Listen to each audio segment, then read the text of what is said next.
तो अपनी Greek mythology वाले वीडियोस में मैं तुम्हें ऑलरेडी बता चुका हूँ कि कैसे क्रोनोस ने यूरेनस को हरा दिया था। लेकिन उस घटना के बाद समुंदर शांत नहीं रहा, लहरें तेज हो गई, जैसे समुंदर खुद इस बदलाव को महसूस कर रहा हो। पानी के ऊपर सफेद झाग उभरने लगा और धीरे धीरे वो झाग एक जगह जमा होने लगा। उस झाग के बीच एक चमक थी, एक अजीब सी रोशनी, जैसे अंधेरे समुंदर के दिल में कोई सितारा जल उठा हो। धीरे धीरे वो रोशनी बढ़ने लगी और झाग के अंदर से एक रूप बनने लगा। पहले सिर्फ एक हल्की सी परछाई बनी, लेकिन धीरे धीरे वो आकार लेने लग गई और एक पूरी जीवित दिव्य स्त्री बन गई।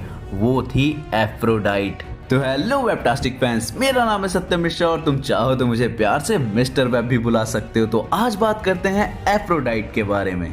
एफ्रोडाइट का कोई बचपन नहीं था, वो बड़ी नहीं हुई थी, वो जन्म लेते ही पूरी तरह सुंदर, पूरी तरह संपूर्ण थी। और इसी तरह समुंदर के झाग से जन्म हुआ उस देवी का जो आगे चलकर देवताओं और इंसानों दोनों की किस्मत बदलने वाली थी। और जब वो देवताओं के पास पहुंची, हरामी राजा ज़्यूस ने उसकी शादी हेफेस्टस से करवा दी, लेकिन एफ्रोडाइट का दिल उस पे नहीं था।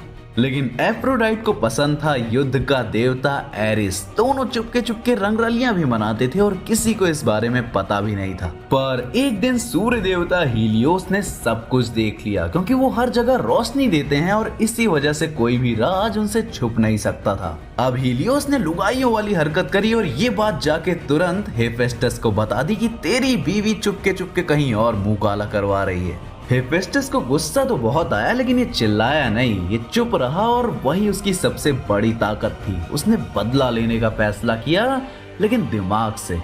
हेफेस्टस अपने काम में लग गया, लोहा गर्म किया, हथौड़ा उठाया और बनाया एक ऐसा जाल जो दुनिया ने कभी देखा ही नहीं था। ना वो मोटा था, ना दिखाई देता था, पर इतना मजबूत था कि कोई देवता भी तोड़ ना सके। एक अदृश्य सोने का जाल। और फिर उसने एक चाल चली। उसने अफवाह फैला दी कि वो कुछ दिन के लिए कहीं दूर जा रहा है। और जैसे ही एफ्रोडाइट को पता चला कि घर तो खाली है, उसने एरिस को बुला लिया रंगरलियां मचाने के लिए। दोनों बेफिक्र होकर मिल रहे थे, उन्हें लगा सब कुछ ठीक है, लेकिन तभी अचानक वो जाल उनके ऊपर गिर गया। एक पल में दोनों हिल भी नहीं पाए, वो पूरी तरह फंस चुके थे। एरिस भले ही युद्ध का देवता हो, लेकिन इस जाल को वो भी नहीं काट पाया। और हेफेस्टस वापस आया और पूरे ओलंपस में आवाज लगाई कि सारे आओ और देखो इनकी करतूतें। और एक एक करके सारे देवता आ गए, कमीना ज़्यूस, अपोलो, हर्मीस। और जैसे उन्होंने ये सारी चीजें देखी, हर कोई जोर जोर से हंसने लग गया। हर्मीस ने तो मजाक में ये तक कह दिया कि अगर एफ्रोडाइट मुझे मिले तो मैं भी उसके साथ ऐसे किसी जाल में फंसना पसंद करूंगा। आखिर में समुद्र के देवता पोसाइडन ने बीच बचाव किया और हेफेस्टस को मनाया कि वो दोनों को छोड़ दे।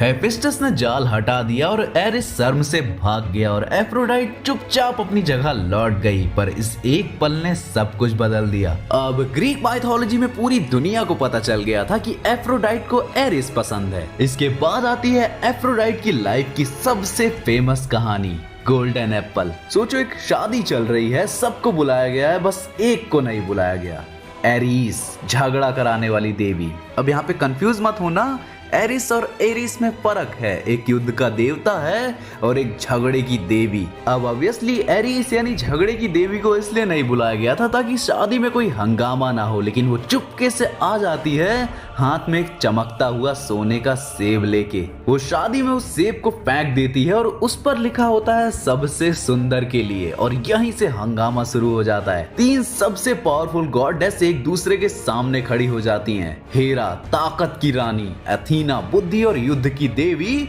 और एफ्रोडाइट यानी प्यार और सुंदरता की देवी। वैसे इसे लस्ट की देवी भी कहा जाता है। अब तीनों के बीच लड़ाई होने वाली होती है कि इस सेब को कौन उठाएगा, क्योंकि जो उठाएगा वो अपने आप को सबसे ज्यादा सुंदर कंसीडर करेगा। और तीनों इस चीज को मानती थी कि वो सबसे ज्यादा सुंदर है। सीन इतना गर्म हो जाता है कि ज़्यूस भी साइड हट जाता है कि भाई मुझे तो तीनों पसंद हैं, मैं क्या ही बोलूं। और उसके बाद फिर एक इंसान को जज बनाया जाता है कि भाई तू फैसला ले और तू बता कि इन तीनों में सबसे ज्यादा सुंदर कौन है। और अब असली खेल शुरू होता है। हेरा उस इंसान के पास जाती है और उससे बोलती है कि तू मुझे चुन और मैं तुझे दुनिया का सबसे बड़ा राजा बना दूंगी। अथीना कहती है कि सुन लाडले, तू मुझे चुन, मैं तुझे ऐसी बुद्धि और जीत दूंगी कि तू कभी हारेगा ही नहीं। और फिर आती है एफ्रोडाइट और धीरे से उसके कान में बस एक लाइन बोलती है कि मैं तुझे दुनिया की सबसे सुंदर लड़की दूंगी। अब तुम गैस कर सकते हो कि पेरिस टर्की ने किसको चुना होगा। जी हाँ, फैसला होता है और एफ्रोडाइट जीत जाती है।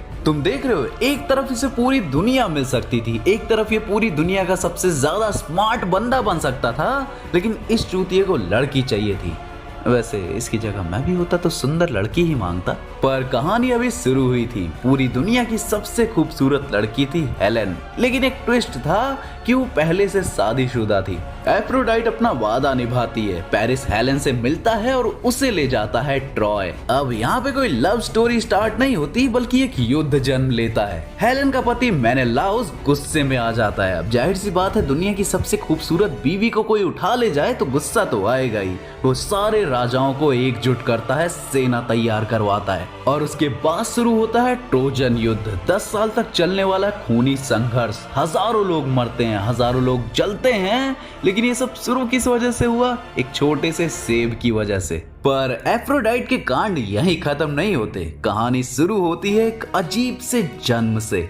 एफ्रोडाइट का दिल आ जाता है एक बच्चे एडोनिस पे, लेकिन एडोनिस जब छोटा था तो वो कोई आम बच्चा नहीं था। उसकी माँ मिर्रा एक श्राप की वजह से अपने ही पिता से प्यार कर बैठी थी। लेकिन जब ये बात पूरी दुनिया के सामने आई तो वो शर्म और दर्द में बदलकर एक पेड़ बन गई और उस पेड़ के अंदर से कुछ समय बाद एक बच्चा पैदा हुआ, एडोनिस। एडोनिस इतना सुंदर था कि लोग उसे देखकर ही रुक जाते थे, जैसे किसी ने इंसान के रूप में सुंदरता को तराशा हो। और जब टर्की एफ्रोडाइट ने उसे देखा तो वो भी खुद को रोक नहीं पाई। उसने उसे बचपन में ही छुपा कर रखा और उसकी हिफाजत करने के लिए उसे अंडरवर्ल्ड की क्वीन परसेफनी को दे दिया। परसेफनी के बारे में डिटेल में जानना है तो मेरे ओल्ड वीडियोस को देख ही सकते हो। उस वीडियो में तुम्हें हेडीज के बारे में भी डिटेल में पता चल जाएगा। पर अब यहाँ कहानी में थोड़ा सा ट्विस्ट आता है। जब एडोनिस बड़ा हुआ, परसेफनी भी उससे प्यार करने लग गई। तुम समझ रहे हो, दोनों ही देवियां एफ्रोडाइट और परसेफनी एक ही लड़के के लिए लड़ने लग गई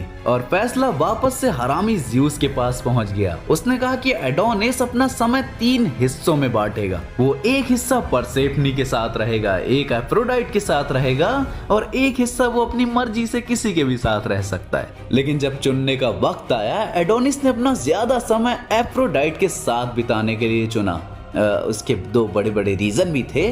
दोनों साथ रहते, घूमते, हंसते और वक्त जैसे रुक गया हो, पर कहानी नहीं रुकने वाली थी। एफ्रोडाइट एडोनिस को बार बार कहती थी कि शिकार मत करना, खतरा है। पर एडोनिस अपना जवानी से भरा एकदम नौजवान लौंडा था, एकदम हिम्मत से भरा, और एक दिन वो शिकार पर चला ही गया। जंगल में एक भयानक जंगली सुअर उस पर टूट पड़ता है। एडोनिस ने उससे लड़ने की कोशिश तो की, लेकिन वो जानवर बहुत ज्यादा ताकतवर था और उसने एडोनिस को मार दिया। और जब ये बात एफ्रोडाइट को पता चली, वो दौड़ती हुई इसके पास पहुंची। एडोनिस जमीन पर पड़ा हुआ था और उसका खून मिट्टी में मिल रहा था। एफ्रोडाइट बेचारी टूट गई। उसके आंसू एडोनिस के खून से मिल गए और वहां एक लाल फूल उगाया, एनीमोन। अब कुछ कहानियों में कहा जाता है कि वो सुअर असल में एरीस था, जो जलन में ये सब कुछ कर रहा था क्योंकि एफ्रोडाइट पहले उससे प्यार करती थी। एरीस भी लाइक बहुत बुरा हुआ ब्रो। अब यहाँ आयरनी देखो कि जो प्यार की देवी है उसको तक को प्यार नहीं मिला और तुम सोचते हो कि वो तुम्हारे पास लौट आएगी। भूल जाओ वे। अब एफ्रोडाइट की कहानी में प्यार मोहब्बत के साथ साथ जलन भी भरी हुई थी और ये कहानी है एक लड़की की जिसका नाम साइकी होता है और उसकी सुंदरता इतनी ज्यादा थी कि लोग उसे एफ्रोडाइट से भी ज्यादा सुंदर मानने लग गए थे। यहाँ तक कि लोग मंदिरों में एफ्रोडाइट की जगह साइकी की तारीफ करने लगे और यही बात एफ्रोडाइट को चुभ जाती है। वो अपने बेटे इरोस को बुलाती है जो कि प्यार का देवता होता है और उसको ऑर्डर देती है कि इस लड़की को किसी सबसे बुरे आदमी से प्यार करवा दो। लेकिन दिक्कत ये हो गई कि जब इरोस ने साइकी को देखा तो वो लौंडा खुद उसके प्यार में फिदा हो गया। उसने उसे सजा देने की बजाय उसे छुपाकर एक सुंदर महल में रख दिया। हर रात वो उसके पास आता, लेकिन यहाँ पे एक शर्त थी कि साइकी जो है इरोस को देख नहीं सकती थी। साइकी उसकी आवाज, उसका प्यार महसूस करती थी पर उसका चेहरा कभी नहीं देखा था उसने। अब कुछ टाइम तक तो सब कुछ ठीक चलता है, लेकिन एक टाइम के बाद साइकी की बहनों ने उसके दिमाग में ये जहर बो दिया कि ये अदृश्य बंदा जरूर कोई राक्षस हो सकता है। अब उस रात साइकी ने एक दिया जलाया और पहली बार इरोस को देखा। वो बहुत सुंदर था, पर तभी दिए का गर्म तेल उस पर गिर गया और इरोस जाग गया। उसे धोखा महसूस हुआ और वो उसे छोड़कर चला जाता है। अब साइकी बिल्कुल अकेली थी और वो उसे ढूंढते हुए एफ्रोडाइट के पास पहुंचती है। एफ्रोडाइट कहती है कि ठीक है, तुझे अगर तेरा प्यार चाहिए तो तुझे थोड़े बहुत टेस्ट पास करने पड़ेंगे। पहली परीक्षा होती है कि एक बड़ी सी बोरी में अलग अलग दाने मिले होते हैं और वो उसे ऑर्डर देती है कि सुबह तक सबको अलग अलग करो। साइकी रो पड़ती है, लेकिन छोटी छोटी चींटियां आती हैं और उसका काम आसान कर देती हैं और यहाँ पे वो पहली परीक्षा जीत जाती है। दूसरी परीक्षा ये होती है कि उसे खतरनाक भेड़ों से सोना लाना था और एक नदी ने उसे समझाया कि बेटा एक काम करना, तुम रात में लेना, उस टाइम वो भेड़ें शांत होती हैं। और उसने बिल्कुल वैसा ही किया और यहाँ पे वो सेकंड परीक्षा भी पास कर लेती है। थर्ड परीक्षा में उसे एक जहरीली नदी से पानी लाना था और यहाँ पे भी एक ईगल ने उसकी मदद कर देती है। लेकिन सबसे मुश्किल परीक्षा तब आती है जब उसे अंडरवर्ल्ड जाना पड़ता है। यहाँ पे उसे परसेफनी से मिलना था और एक डिब्बा लाना था और सबसे जरूरी बात ये थी कि उसे इस डिब्बे को खोलना नहीं था। साइकी ने सब कुछ सही किया, लेकिन आते वक्त एक गलती कर दी। उसने क्यूरियोसिटी बस उस डब्बे को खोल दिया और जैसे वो डब्बा खुला वो तुरंत बेहोश हो गई। तब इरोस वापस आता है और वो साइकी को देखता है और उसे जगाने की कोशिश करता है। जब वो नहीं जागती तो उसे ओलंपस ले आता है ज़्यूस से मदद मांगने। हरामी ज़्यूस साइकी को अमृत पिलाता है और उसे देवी बना देता है। अब इतने सारे टेस्ट के बाद एफ्रोडाइट भी मान जाती है और इरोस और साइकी हमेशा के लिए एक साथ रहने लग जाते हैं। अब तुमने एफ्रोडाइट को रिकॉर्ड ऑफ रैग्नारोक में भी देखा होगा, जहां उसके दो भारी सामानों को दो डीमंस उठाए हुए हैं।